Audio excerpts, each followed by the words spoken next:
इमदाद सुन लो। इन दिनों एक सवाल बार बार पूछा जा रहा है कि आखिरकार सदर आसिफ अली जरदारी या पीपल्स पार्टी मुस्लिम लीग नून की इतनी मजबूरी क्यों है, और ख़ास तौर पर बजट के लिए, क्योंकि बजट जो है वो सादा अक्सीरियत के साथ पास होना होता है और मुस्लिम लीग नून के पास पीपल्स पार्टी माइनस सादा अक्सीरियत मौजूद है, यानी छोटे इत्तेहादियों को के वोट से मुस्लिम लीग नून बजट पास कर सकती है, पूरी की पूरी सादा अक्सीरियत है। तो फिर क्यों पीपल्स पार्टी को राज़ी करने की कोशिशें की जाती हैं, तहफ़्फ़ुज़ात दूर करने के लिए बार बार वज़ीर आज़म शहबाज शरीफ साहब या वज़ीर ख़ारजा इसहाक़ डार साहब को ऐवान सदर या जरदारी हाउस के चक्कर लगाने पड़ते हैं? क्यों मुस्लिम लीग नून के वफूद पीपल्स पार्टी की मुआशी टीम के साथ मुसलसल मैराथन जो है वो मुशावरत कर रहे हैं, इजलास कर रहे हैं? आखिर ऐसी मजबूरी क्या है मुस्लिम लीग नून की पीपल्स पार्टी के लिए, या जरदारी साहब इतनी मजबूरी क्यों है? ये वो सवाल है जिसका जवाब आज मैंने आपके सामने रखना है। पीपल्स पार्टी ज़ाहिर सिस्टम की बहुत बड़ी स्टेक होल्डर तो है। वफाकी हुकूमत में पीपल्स पार्टी सरकारी बेंचेस पर तो बैठी है, लेकिन हुकूमत में यानी वफाकी काबीना में हिस्सेदार नहीं है। पीपल्स पार्टी के पास इस वक्त ऐवान सदर है, चेयरमैन सेनेट पीपल्स पार्टी के पास है, डिप्टी स्पीकर पीपल्स पार्टी के पास है, पंजाब और खैबर पख्तूनख्वा के गवर्नर पीपल्स पार्टी के हैं, बलूचिस्तान की हुकूमत पीपल्स पार्टी की है, सिंध की हुकूमत पीपल्स पार्टी की है, आज़ाद कश्मीर में पीपल्स पार्टी के वज़ीर आज़म हैं और गिलगित बल्तिस्तान में पीपल्स पार्टी अपनी हुकूमत बनाने की पोजीशन में आ गई हुई है। लिहाजा पीपल्स पार्टी का स्टेक मुस्लिम लीग नून से कहीं ज़्यादा है, क्योंकि मुस्लिम लीग नून के पास पंजाब है, ज़ाहिर है जो आबादी के हिसाब से पाकिस्तान का सबसे बड़ा सूबा है, और उसी हिसाब से फिर पंजाब जिसको वोट देता है वो वफाक में हुकूमत बनाने की पोजीशन में होता है। इसके अलावा वफाकी हुकूमत है मुस्लिम लीग नून के पास। वफाकी हुकूमत जो मौजूदा सेटअप है इसमें किसी बड़े सर दर्द से कम नहीं है। यानी जितनी टेंशन वफाकी हुकूमत को होती है, ख़ास तौर पर जब बजट बनाना हो, लोगों को रिलीफ देना हो, या फिर IMF के पास जाना हो, बकौल शहबाज शरीफ साहब कि IMF के पास जब भी जाएं तो वो तो नाक की लकीरें खिंचवा लेते हैं और तब जाकर कोई 1-1.5 अरब डॉलर की इमदाद वो देते हैं, कर्जा देते हैं सख्त तरीन शराइत पर। और 1-1.5 अरब का कर्जा देने के लिए वो कोई लंबी चौड़ी 1000 अरब जो है उसकी एक लिस्ट थमा देते हैं कि जी आपने इतने पैसे पैदा करने हैं, या अभी जैसे 15,000 अरब से ज़ायद उन्होंने कहा कि आपने टैक्स कलेक्शन करनी है। तो ज़ाहिर है हुकूमत जो है वो वफाकी हुकूमत सरदर्द के अलावा तो मेरा ख्याल है कि कोई मोजे शोजे तो होंगी, प्रोटोकॉल है, गाड़ियाँ हैं, उहदे हैं, लेकिन टेंशन उससे कहीं ज़्यादा। तो मुस्लिम लीग नून के पास ये सिर्फ दो, एक वफाकी हुकूमत है और पंजाब की हुकूमत है। पंजाब की हुकूमत भी अगर वफाकी हुकूमत के साथ मामलात को देखा जाए तो वो भी एक अपोजिशन की हुकूमत ही लगती है, क्योंकि मरीम नवाज़ साहिबा के कोई वफाकी हुकूमत के साथ उस तरह अच्छे ताल्लुकात नहीं हैं जिसको होना चाहिए। बल्कि मरीम नवाज़ साहिबा से याद आया कि उनका कुछ दिन पहले उनकी मेजर सर्जरी हुई थी और कल खबर ये आई थी कि वो अब अपने काम पर वापस आ गई हैं, सेहतयाब हो गई, अल्लाह उनको सेहत दे। तो मरीम नवाज़ साहिबा जो हैं वो भी उस तरह वफाकी हुकूमत के साथ ताउन नहीं करती जिस तरह का ताउन एक जमात की हुकूमत को हासिल होना चाहिए अपना सूबाई हुकूमत से, यानी मुस्लिम लीग नून को अपनी सूबाई हुकूमत से जो ताउन हासिल होना चाहिए। तो ये सारी चीज़ें तो अपनी जगह, लेकिन सवाल जो है पीपल्स पार्टी मजबूरी क्यों है, ज़रूरी क्यों है? पहली बात तो ये है कि जो पीपल्स पार्टी और मुस्लिम लीग नून इस सिस्टम के तहत तो एक दूसरे की मजबूरी है, फिर ये दोनों इस्टेब्लिशमेंट की मजबूरी हैं। तो लिहाजा मामला सिर्फ बजट का नहीं है, मामला लेजिटिमेसी का भी है, मामला सपोर्ट का भी है, क्योंकि कई और बहरान खड़े हो जाते हैं जिसमें मुस्लिम लीग नून को पीपल्स पार्टी की ज़रूरत पड़ती है। बजट में जो सबसे इम्पॉर्टेंट चीज़ है जो ज़ाहिर मद्देनज़र रखी जाती है कि सादा अक्सीरियत तो मौजूद है, लेकिन अगर एक आध मेंबर जो है वो उस दिन बजट की मंजूरी के दौरान इधर उधर हो गया तो फिर पीपल्स पार्टी के वोट की ज़रूरत पड़नी है मुस्लिम लीग नून को।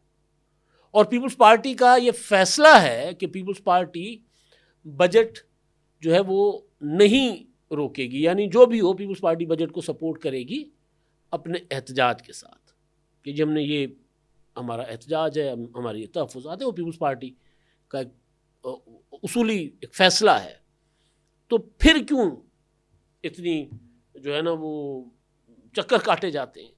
कल इसहाक डार साहब अचानक दौड़े दौड़े परसों इसहाक डार साहब दौड़े दौड़े पहुँचे थे अपना वहाँ पर बिलावल भुट्टो ज़रदारी से मुलाकात करने के लिए। अकेले थे और पीपल्स पार्टी की पूरी टीम थी। मुराद अली शाह साहब थे, नवीद कमर साहब थे, शेरी रहमान साहिबा थी, जाम खान शोरो थे। इस वक्त सिंध में जो सबसे बड़ा मसला है, सबसे बड़ा मसला वो है पानी की शॉर्टेज का। आप अगर सोशल मीडिया पर जाएंगे और ख़ास तौर पर फेसबुक पर जो सिंध से ताल्लुक़ रखने वाले अकाउंट्स हैं उनके ऊपर यह तक लिखा जाता है कि जरदारी साहब ने दरिया तक बेच दिया।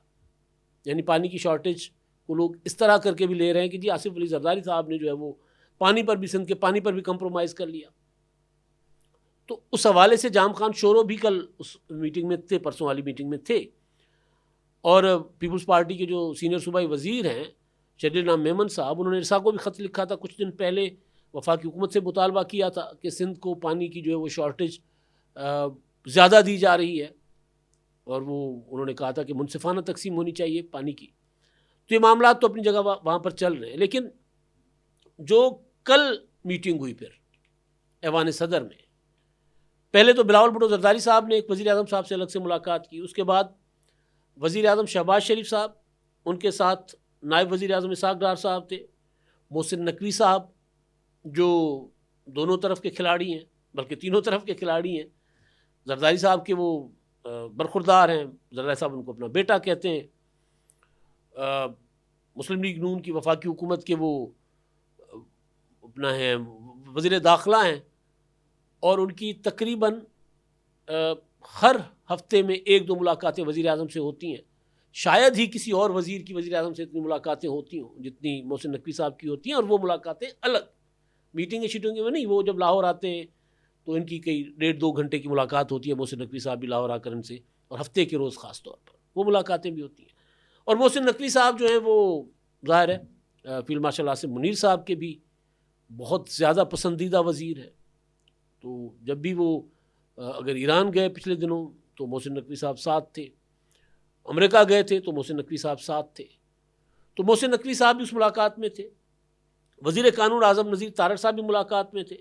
वज़ीर ख़जाना मोहम्मद औरंगज़ेब साहब भी थे और राणा सनाउल्लाह साहब जो सियासी उमूर के मुशीर हैं। पीपल्स पार्टी की तरफ से सदर ज़रदारी साहब थे, बिलावल भुट्टो ज़रदारी साहब थे, उसके अलावा मुराद अली शाह साहब थे, वज़ीर आज़म आज़ाद कश्मीर राजा फैसल मुमताज़ राठौड़ साहब थे, राजा परवेज़ अशरफ साहब साबिक़ वज़ीर आज़म वो उस मुलाकात में मौजूद थे।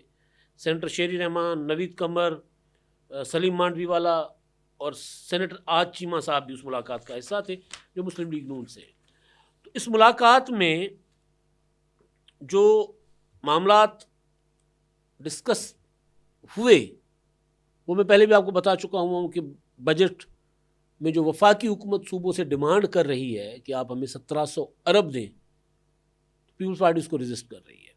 वफाकी हुकूमत तनख्वाहें बहुत कम बढ़ाना चाहती है, पीपल्स पार्टी कहती है कि नहीं आप कम से कम 50% तनख्वाह तो बढ़ाएं, जितनी महंगाई हो गई है सरकारी मुलाजमीन की, कम से कम उजरत 60,000 रुपये रखें। इस तरह की चीज़ें डिस्कशन में हैं। लेकिन ये ज़ाहिर है इत्तेहादियों में ये चीज़ें तो होती रहती हैं, लेकिन सवाल फिर वही है कि फिर पीपल्स पार्टी मजबूरी क्यों है अगर मुस्लिम लीग नून पीपल्स पार्टी के वोट के बगैर भी बजट पास करवा सकती है। तो उसका एक तो ये है कि पीपल्स पार्टी का मैंने आपको बताया कि स्टेक कितना बड़ा है।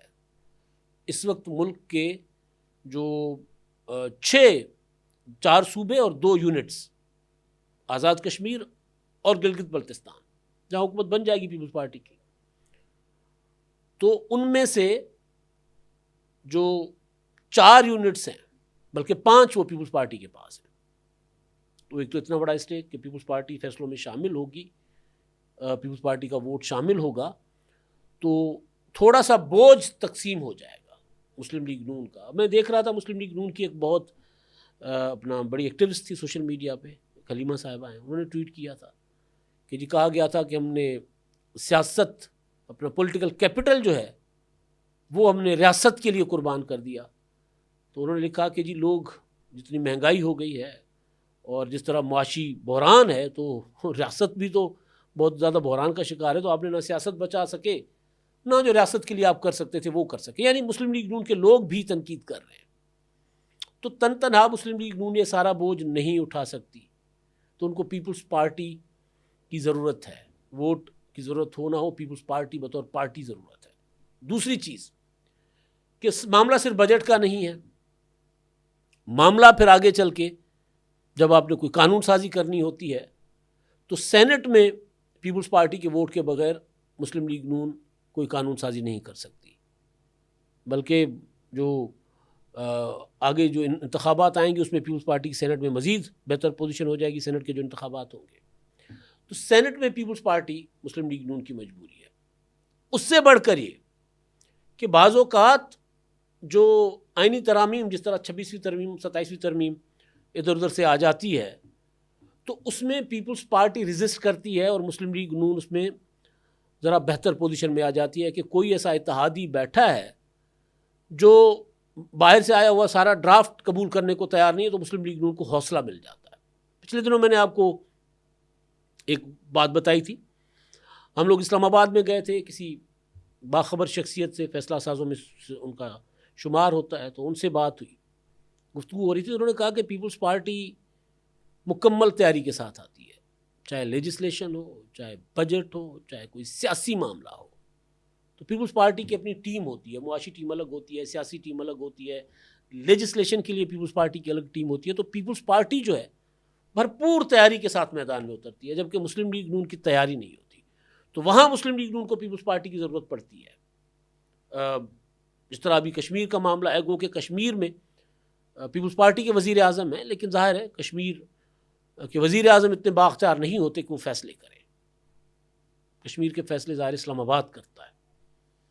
तो कश्मीर के बहरान के हवाले से भी जो कल डिस्कशन हुई मुलाकात में, उसमें वज़ीर आज़म साहब को मशवरा दिया गया कि देखें, इस मसले को सियासी तरीके से हल करें, सियासी अंदाज में हल करें। अब आज 9 जून है और आज लॉकडाउन की कॉल है, और हालात जिस तरह रावलाकोट में हुआ, वहाँ पर हलाकतें हुई, जानी नुकसान हुआ, सिक्योरिटी फोर्सेस के जवान शहीद हुए। बल्कि एक तो वीडियो वायरल है जिसमें वो जो हैं मुश्तल लोग, शरपसंद ही कह सकते हैं उनको, वो एक पुलिस वाले को उसकी लाश की बेहुरमती कर रहे हैं, सड़क पर घसीट रहे हैं उसकी लाश को, उसको ठोकरें मार रहे हैं, उसको डंडे मार रहे हैं।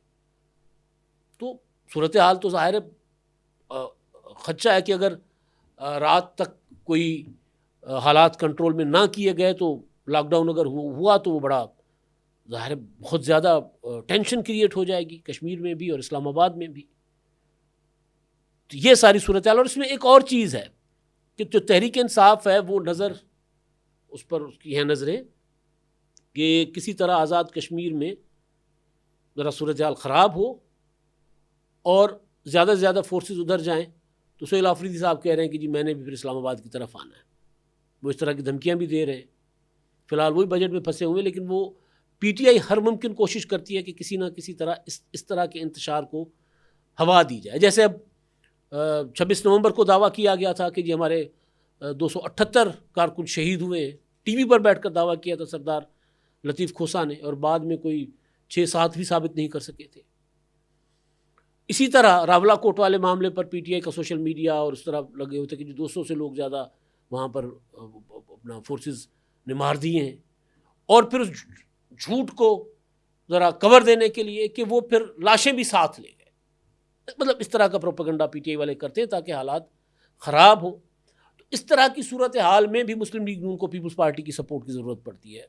अभी तो इत्तेहादी हैं। 2014 का धरना जब था, इमरान खान साहब जब इस्लामाबाद आकर बैठ गए थे और उनका टारगेट था चाइनीज़ सदर का दौरा मुलतवी करवाना, वो हो गया।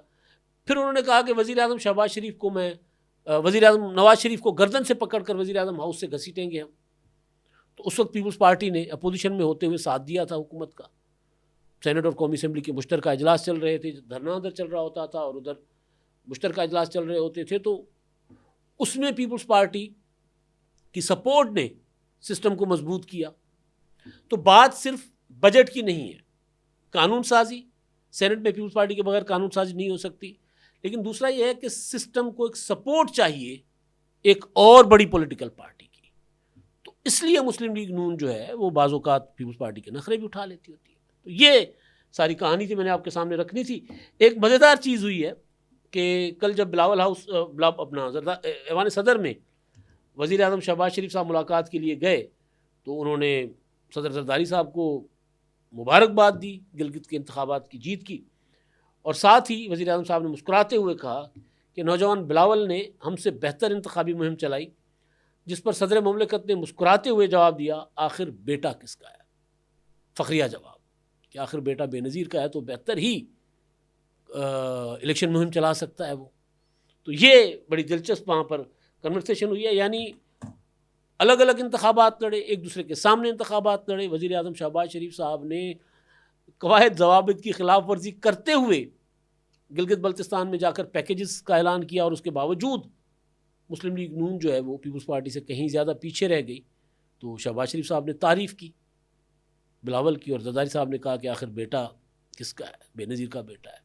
तो ये सारी सूरत हाल है। तो ये असल में चीज़ वोट नहीं मैटर करता, हर मामले में सपोर्ट बहुत ज़्यादा मैटर करती है। तो वो नून लीग को सपोर्ट चाहिए, इसी वजह से फिर वो बार बार चक्कर काटते हैं। ऐवान सदर के इजलास से सेशन जो था, उसके लिए बजट सेशन जो था, पहले तवक्को थी कि शायद 10 को हो, लेकिन अब नहीं लगता कि कल इजलास होगा। अब ये 12-13 पे भी जा सकता है, जब तक सारे मामला तय नहीं हो जाते, और जब तक IMF को ज़रा हाथ जोड़कर हुकूमत इस बात पे आमादा नहीं करती कि कम से कम हमें जो सैलरीड क्लास है उसको टैक्स उसके ऊपर हमें कम लगाने दें। अब तक के लिए इतने। 999 कम्युनिकेशन, डिजिटल मीडिया और YouTube चैनल्स की दुनिया में बड़ी कामयाबियां समेटने के बाद अब वेब न्यूज, वेब चैनल और YouTube न्यूज चैनल की तरफ कदम बढ़ा रहा है, जिसके लिए हमें मुल्क भर में रिपोर्टर्स की जरूरत है। ख्वाहिशमंद हजरात व खवातीन नीचे दिए गए नंबर पर राब्ता करें। WhatsApp +92 309 1226 999।